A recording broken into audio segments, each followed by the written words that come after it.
한 20여 년 전에 책 한 권이 베스트셀러에 올랐습니다. 그 책의 제목이 긍정의 힘입니다. 여러분들 다 아시는 책이라고 믿습니다. 그리고 그 책을 쓰신 조엘 오스틴 목사님도 함께 유명해지셨죠. 저 역시 그 책을 읽었습니다. 내가 원하는 것이 있을 때 계속해서 그것을 꿈꾸고 계속 추구하다 보면 결국에는 하나님께서 이루어 주신다는 내용이었던 걸로 기억을 합니다. 긍정적인 사고를 가져야 한다는 것입니다. 틀린 말은 아닙니다. 그런데 그 책이 유명해지고 나서 많은 목회자들과 신학자들이 우려의 목소리를 냈었습니다. 긍정적인 사고를 가지는 것은 좋은 것입니다. 또한 우리 삶에 꼭 필요한 것이기도 합니다. 그러나 우리는 그 안에서도 분별할 수 있는 능력을 가져야 합니다. 오늘 본문에서 사도 바울은 데살로니가 교회 성도들에게 권면의 말을 전합니다. 그는 자신이 아주 짧은 기간 복음을 전한 데살로니가 교회의 성도들이 걱정이 되어서 고린도에 있으면서 디모데를 자신을 대신해서 데살로니가로 보냅니다. 나중에 디모데가 가지고 온 소식은 너무나 감사하고 사도 바울로 하여금 기쁨이 넘치게 하는 소식들이었습니다. 데살로니가 교회 성도들은 환난 가운데서도 주를 향한 믿음이 흔들리지 않았습니다. 그대로 유지가 되고 있었습니다. 또한 서로 간의 사랑으로 형제애를 굳건히 세우고 있었습니다. 그리고 사도 바울에 대한 애정이 깊어져 있었다는 소식을 디모데를 통해서 사도 바울은 듣게 됩니다. 사도 바울은 데살로니가 교회 성도들에게 계속해서 믿음을 지키며 형제 사랑하는 것을 지켜가라고 권면합니다. 그러면서 그는 항상 기뻐하라라고 말합니다. 그런데 이것은 권면이라기보다는 명령에 가깝게 들려집니다. 하나님께서는 그분의 백성이 기뻐하시기를 원하십니다. 그렇기 때문에 기뻐해야 할 모든 이유들을 우리에게 주셨습니다. 여러분들 가운데 삶에서 기쁨을 누리지 못하시는 분들이 계십니까? 그렇다면 지금 이 자리에서 이 시간 예배 드릴 수 있음에 기뻐하시기 바랍니다. 내가 건강한 모습으로 오늘을 살았다는 것에 기뻐하시길 바랍니다. 기뻐해야 할 이유를 찾아보면 차고 넘칩니다. 그런데 우리의 삶에 만족함이 없고 또 만족함보다 내게 없는 결핍이 더 크다는 것을 느낄 때 우리에게서 기쁨은 사라지게 됩니다. 성도는 자기 자신을 깊이 돌아볼 줄 알아야 합니다. 다시 말해서 내가 하나님의 은혜가 아니면 구원받을 수 없는 죄인임을 자각하고 인정하고 고백할 수 있어야 합니다. 그러면 하나님의 은혜로 구원받았고 영원한 생명이 보장되었으며 하나님의 자녀로 인정받게 된 사실에 감사와 기쁨이 넘쳐나게 됩니다. 먼저 내 자신의 상태에 대해서 깊이 바라볼 수 있어야 합니다. 그리스도인의 기쁨은 그가 처한 상황에서 나오는 것이 아닙니다. 바로 우리가 그리스도 안에 있기 때문에 받는 축복에서 나오는 것입니다. 저와 여러분들의 삶 가운데 예수 그리스도로 인해서 언제나 기쁨이 넘치시기를 소망합니다. 본문 17절에 바울은 쉬지 말고 기도하라고 말합니다. 이것은 중단 없이 그냥 계속 기도만 하라는 이야기가 아니라 가능할 때마다 계속 기도하라는 것입니다. 사도 바울은 집중이 깨지는 일상 가운데 가능한 한 하나님과 지속적인 교제를 유지하라고 말하는 것입니다. 우리의 말, 행동, 생각 모두가 하나님께 맞춰져서 행해져야 합니다. 주님께서 이렇게 말하면 내가 이렇게 말하면 기뻐하실까? 내가 이렇게 행동하면 주님이 기뻐하실까? 이렇게 우리의 어떤 말이나 행동, 생각 등을 언제나 주님을 먼저 생각하면서 의식하면서 그렇게 살아가야 한다는 것입니다. 또한 지난번에도 나누었던 것과 같이 하나님께서 이루어 주실 줄 믿고 우리는 기도해야 합니다. 기도할 때 될까? 가능할까? 하나님이 과연 하실까? 이런 의문을 가지고 하는 것이 아니라 이미 나에게 이루어진 줄로 믿고 기도해야 한다는 것입니다. 먼저 내가 올려드리는 기도가 하나님이 받으실 만한 기도인지, 하나님의 뜻에 맞는 기도인지 간구해야 합니다. 그리고 만약에 하나님의 뜻에 맞는 기도가 아니라고 한다면 분명히 하나님의 뜻에 맞는 기도가 아니면 그 아닌 것을 빨리 되돌릴 수 있도록 돌이키게 해달라고 기도해야 합니다. 하나님의 뜻에 순종하는 마음을 갖게 해달라고 우리는 기도해야 합니다. 그리고 하나님의 뜻에 맞는 기도라면 분명히 이루어지실 줄 믿고 기도하며 나아가야 합니다. 제가 한국에 들어와서 변화된 것이 많이 있는데요. 그 중에 두 가지가 확실하게 변화가 됐습니다. 그 중에 하나는 어떤 일이 생겼을 때 이게 하나님께서 어떤 생각으로 이 일을 하셨을까? 라고 하는 하나님의 뜻을 묻는다는 것입니다. 그 일이 저에게 좋은 일로 다가오든 아니면 안 좋은 일이 생기든 일단 이 일이 왜 하나님께서 나에게 일어나게 하셨을까를 먼저 생각하게 됐다는 것입니다. 처음부터 제가 그런 생각을 했던 것은 아닙니다. 한국으로 돌아와서 저의 삶은 온전히 하나님께서 인도해 주신 삶이었습니다. 그래서 저의 삶을 온전히 하나님께 맡겼을 때 하나님께서 제 삶 가운데 직접 일하시는 것을 경험한 후로 제 삶에서 하나님의 역사하심을 기대하게 되었습니다. 하나님께서 내 삶에 직접 개입하시고 인도하신다는 것을 깨달은 후에, 경험한 후에 온전히 내려놓을 수 있더라는 것입니다.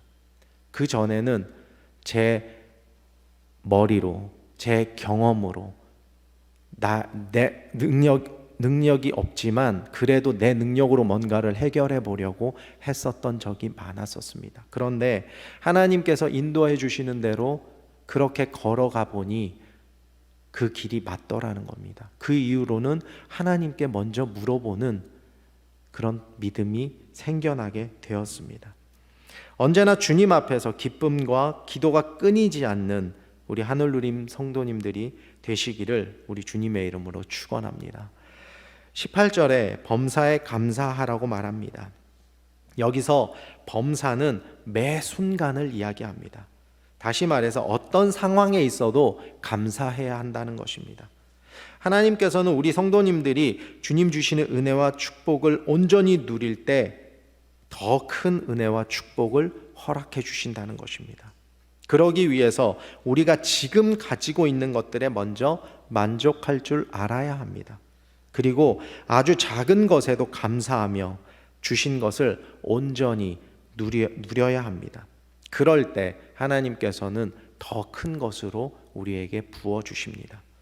우리가 잘 아는 빌립보서를 보면 거기서도 사도 바울은 빌립보 교회 성도들에게 계속해서 기뻐하라라고 말을 합니다.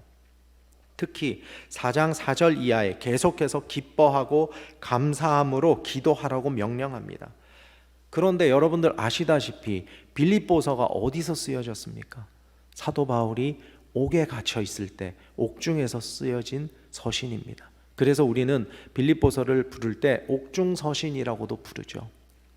옥에 갇힌 사람이 어떻게 다른 사람에게 계속해서 기뻐하라고 명할 수 있을까요? 지금도 옥에 갇혔다고 하면 굉장히 힘든 상황이라고 우리는 생각을 하는데 그 옛날에 로마 교회에서 사도 바울이라고 해서 특별한 대우를 받았을까요? 아니라고 생각합니다. 힘든 상황에 놓여 있었음에도 불구하고 그는 빌립보 교인들에게 기뻐하라고 권면합니다.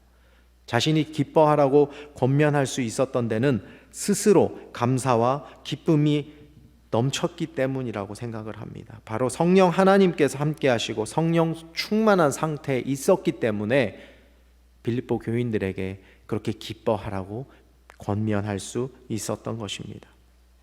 우리는 우리의 상황과 환경에 민감하게 반응할 때가 많이 있습니다.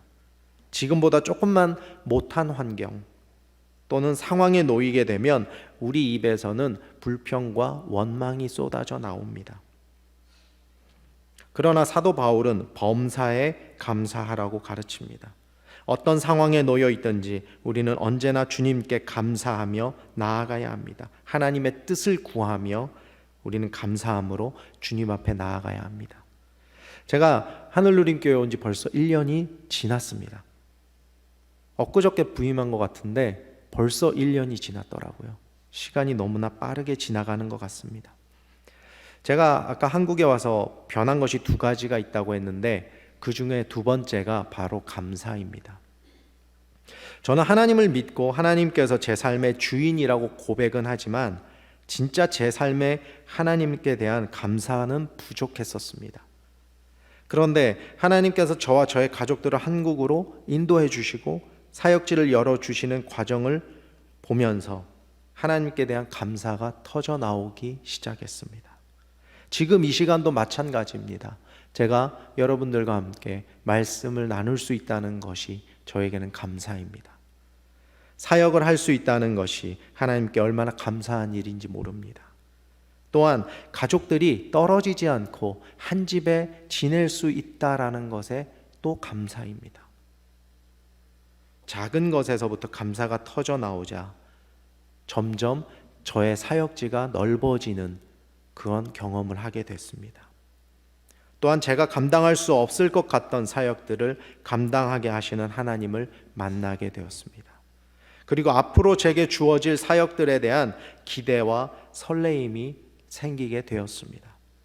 하나님의 은혜가 아니고서는 불가능한 일입니다. 내 삶에서 감사가 없다면 하나님께서 부어주실 은혜도 없는 것입니다. 작은 것에 감사하고 만족할 때 하나님께서는 더 큰 은혜와 축복을 부어주십니다. 만약 제 삶에서 불편하고 불평스러운 것들만 생각하고 그런 것들을 찾아서 입으로 원망하고 그렇게 원망하고 불평하는 소리를 쏟아낸다면 과연 하나님께서 저를 이 자리에 세우셨을까요? 저는 아니라고 생각합니다. 사도 바울은 18절 마지막에 이 모든 것이 하나님께서 우리에게 원하시는 것이다 라고 말합니다.